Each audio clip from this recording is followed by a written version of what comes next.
Summer is a great time to encourage your kids to read, to maintain their skills, and hopefully develop a love for reading and learning. If you suspect your child may be struggling with reading, here are some signs that will help you identify if that is in fact the case. So, if you're reading and the reading is very slow and labored, if there's a lack of fluency, right, it's really choppy, they have to pause to recognize words or sound out a word, that's a sign that reading is a struggle. If they're consistently skipping words or frequently guessing at words, just not even trying to, either not trying to sound something out and just skipping it, or trying to guess based on the context, that's often a sign that word recognition is difficult, and decoding and sounding out words can be very hard for them. If they're not recognizing sight words, right, the words that we should just know, like the and that and said and which, if they're not retaining those and can't recognize those in context, that's another red flag that reading's an issue and going to be an issue. If they struggle to retain what they read,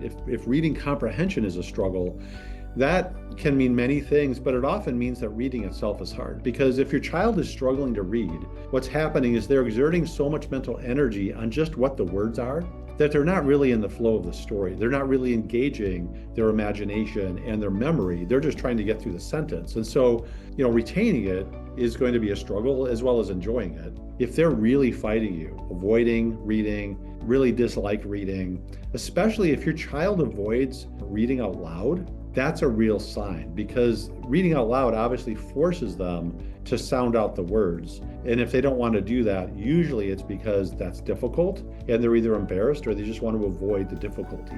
So reading is one of the main areas we help with at LearningRx. Reading starts in the brain, not in the classroom. Our brains are not naturally wired to be good readers, right? And so when kids struggle with reading, it's usually because some skills are lower, right? So for example, memory is commonly low. So when I mentioned not recognizing sight words, so many of our words are non-phonetic. So a word like said or precious, well, you have to have memory to recognize that word because you can't sound it out even if you're good at sounding out. So memory can be an issue, visual processing can be a struggle. Auditory processing is commonly a weakness if kids struggle with reading. Auditory processing is our brain's ability to segment and manipulate sounds, which would make blending and the phonetics behind reading really difficult.